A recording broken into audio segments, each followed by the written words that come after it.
Marilah kita berdoa. Ya Allah, kami bersyukur karena melalui Yesus Kristus Putra-Mu, Engkau telah menyampaikan sabda bahagia kepada kami yang miskin dan lemah ini.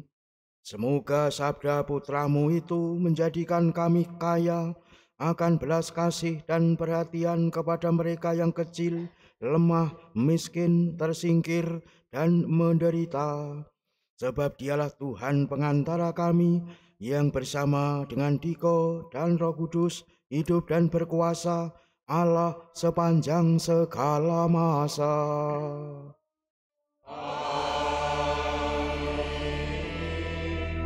Marilah kita mendengarkan sabda Tuhan.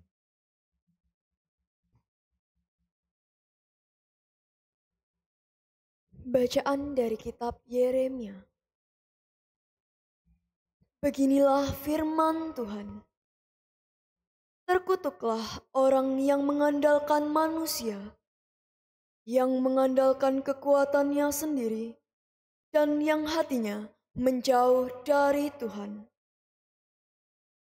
Seperti semak bulus di padang belantara, ia tidak akan mengalami datangnya keadaan baik. Ia akan tinggal di tanah gersang di padang gurun, di padang asin yang tidak berpenduduk. Diberkatilah orang yang mengandalkan Tuhan, yang menaruh harapannya pada Tuhan. Ia seperti pohon yang ditanam di tepi air, yang merambatkan akar-akarnya ke tepi batang air, dan tidak mengalami datangnya panas terik. Ia seperti pohon yang daunnya tetap hijau, yang tidak khawatir dalam tahun kering, dan yang tidak berhenti menghasilkan buah. Demikianlah sabda Tuhan.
Berbahagialah orang yang tidak berjalan menurut nasihat orang fasik, yang tidak berdiri di jalan orang berdosa, dan yang tidak duduk dalam kumpulan kaum pencemooh. Tetapi yang kesukaannya ialah hukum Tuhan, dan siang malam merenungkannya.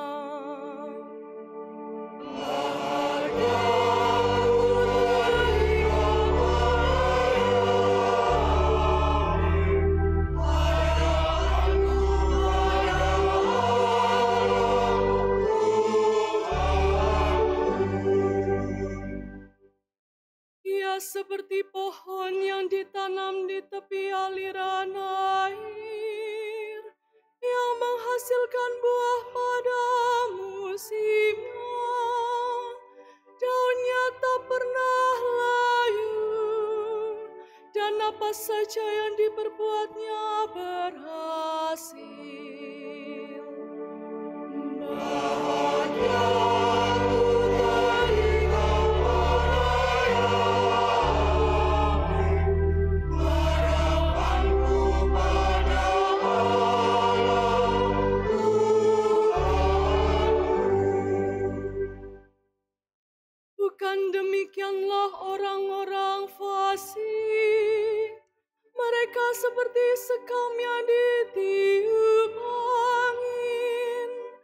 sebab Tuhan mengenal jalan orang benar, tetapi jalan orang fasik menuju kebinasaan.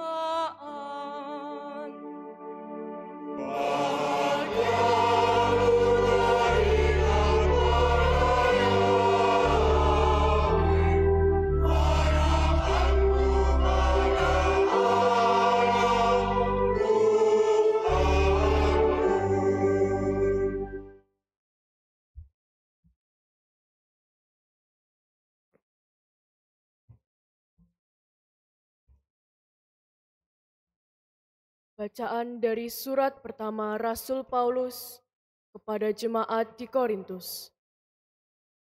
Saudara-saudara, jika kami wartakan bahwa Kristus dibangkitkan dari antara orang mati, bagaimana mungkin ada di antara kamu yang mengatakan bahwa tidak ada kebangkitan orang mati?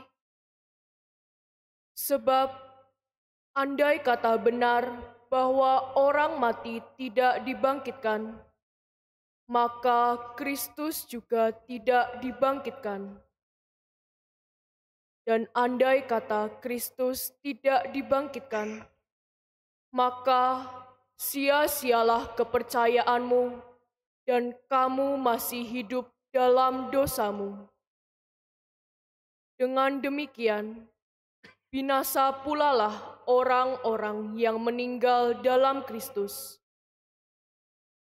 Dan jikalau kita berharap pada Kristus hanya dalam hidup ini, maka kita ini orang-orang yang paling malang dari semua manusia.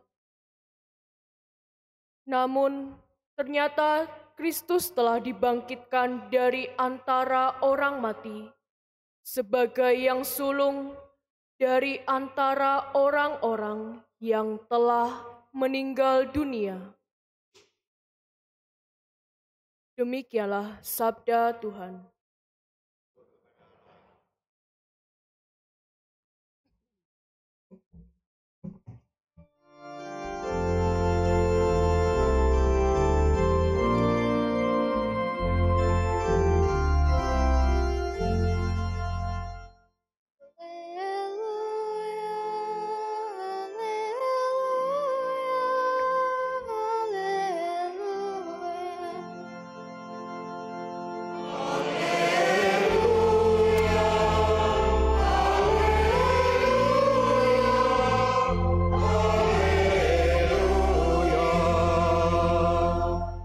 Bersukacita dan bergembiralah sabda Tuhan, sebab besarlah ganjaranmu di surga.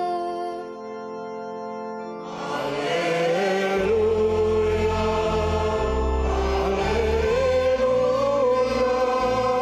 haleluya, haleluya. Tuhan bersamamu.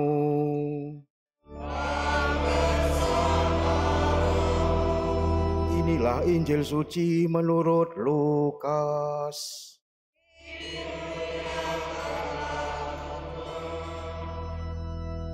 Sekali peristiwa, Yesus turun dari sebuah bukit bersama dengan ke-12 rasul dan berhenti pada suatu tempat yang datar. Di situ berkumpul sejumlah besar murid-muridnya dan banyak orang lain yang datang dari seluruh Yudea dan dari Yerusalem, serta dari daerah pantai Tirus dan Sidon.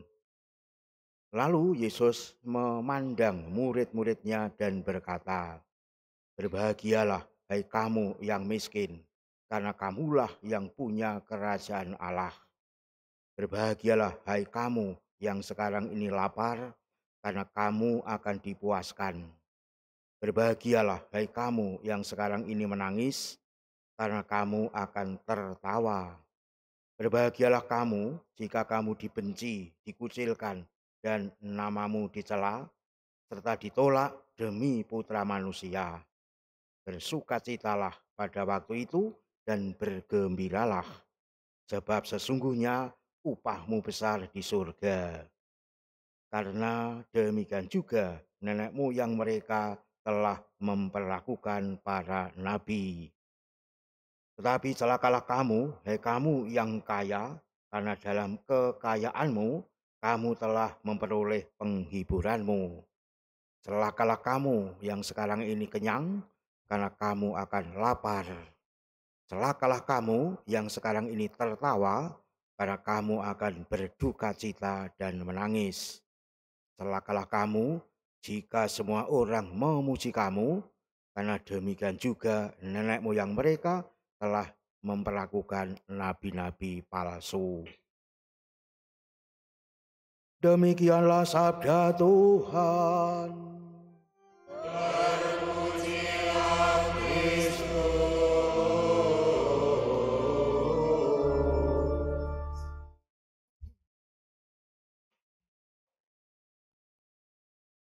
Saudara-saudari yang dikasihi Tuhan, Injil yang kita dengar hari ini berisi ucapan kontras, berbahagialah dan celakalah dari Tuhan Yesus yang ditujukan kepada 4 kategori orang. Berbahagialah yang miskin, lapar, menangis, dan dibenci orang. Dan celakalah yang kaya, yang kenyang, yang tertawa, dan yang dipuji-puji orang. 2 kontras dengan garis yang jelas, tetapi justru menimbulkan tanda tanya besar. Betapa tidak? Bukankah pertanyaan lazimnya justru mempertanyakan apakah yang miskin dari segala materi selalu bahagia, dan sebaliknya yang kaya selalu celaka? Tentu maksud Yesus tidaklah demikian. Bagaimana kita harus mengartikan kata-kata Yesus ini?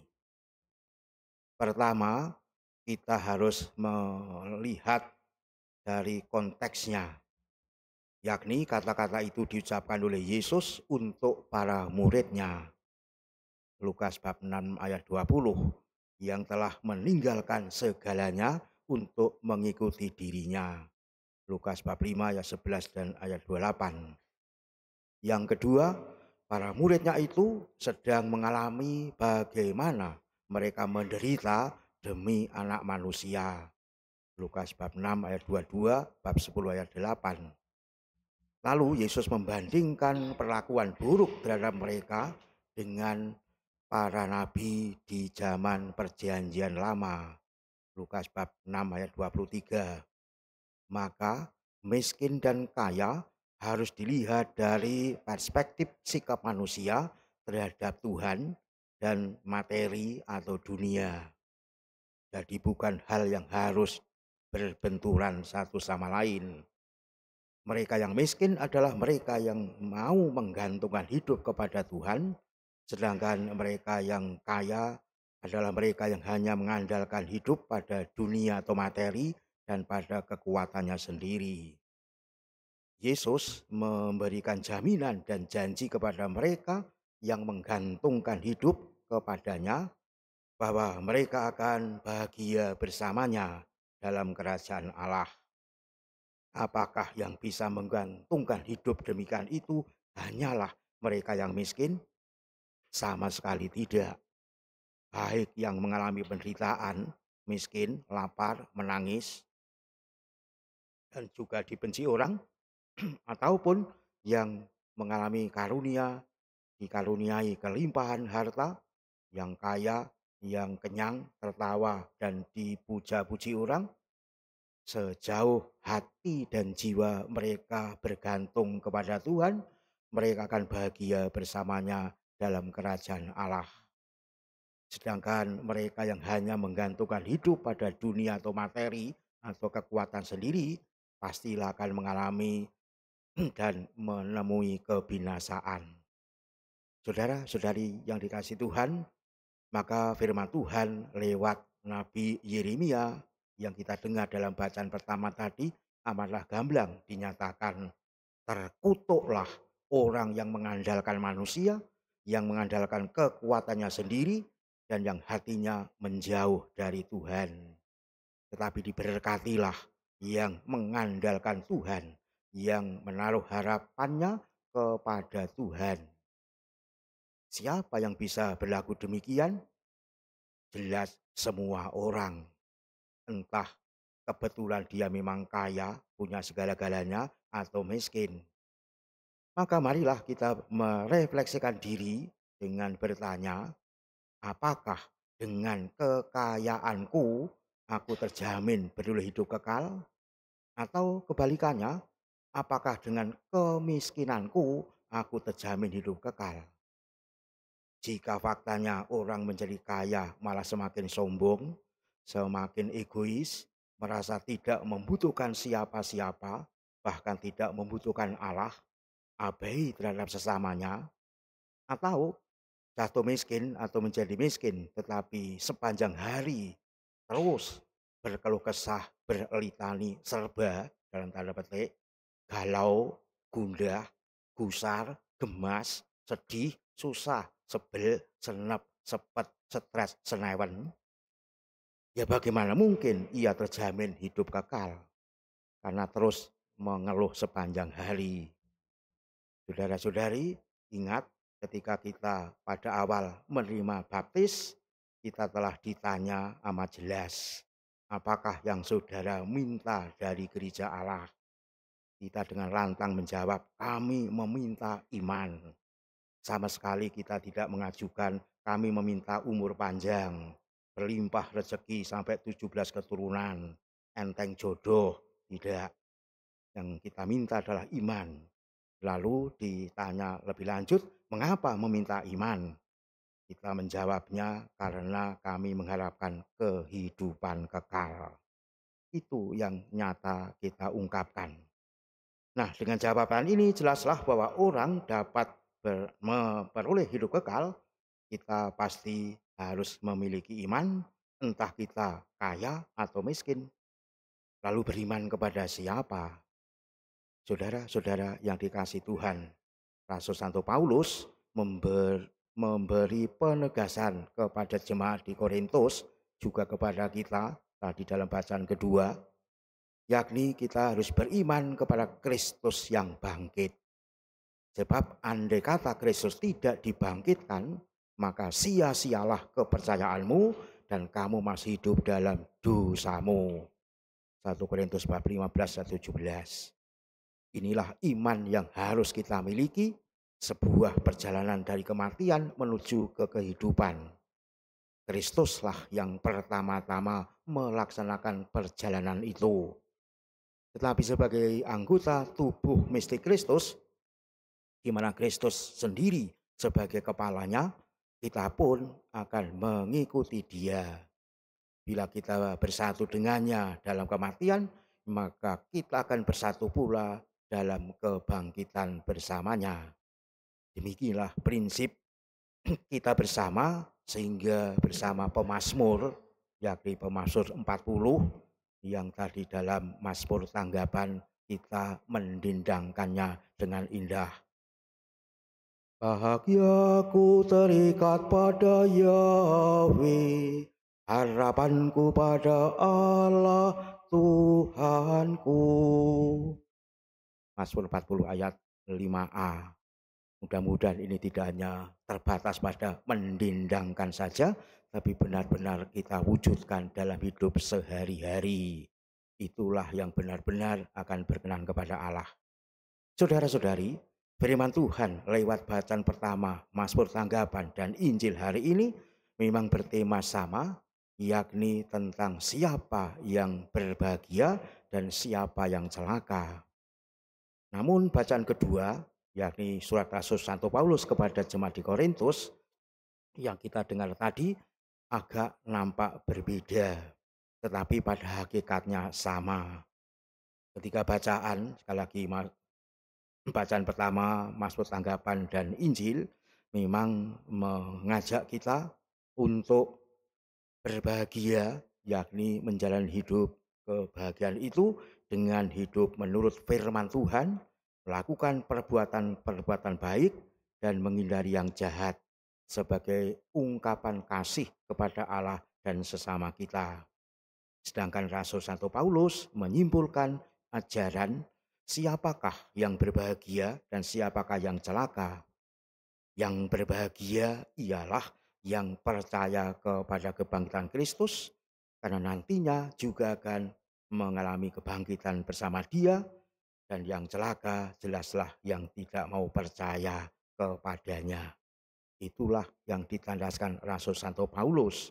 Dan tentunya kita telah mengimani Kristus yang bangkit sebagaimana dinyatakan Paulus tersebut. Sebab kalau Yesus tidak bangkit, sekali lagi sia-sialah iman kita.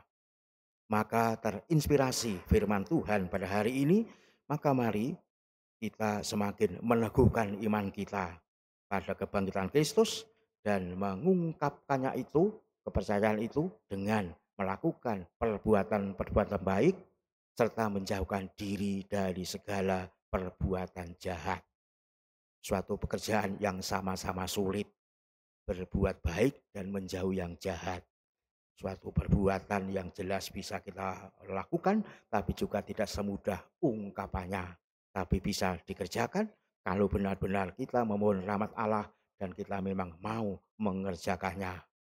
Nah, bila kita mau setia berbuat demikian sampai akhir hayat hidup kita, maka besarlah harapan kita bahwa Allah akan membangkitkan kita bersama Kristus pada akhir zaman. Maka mari kita mewujudkan hidup demikian, karena inilah yang sungguh berkenan kepada Allah.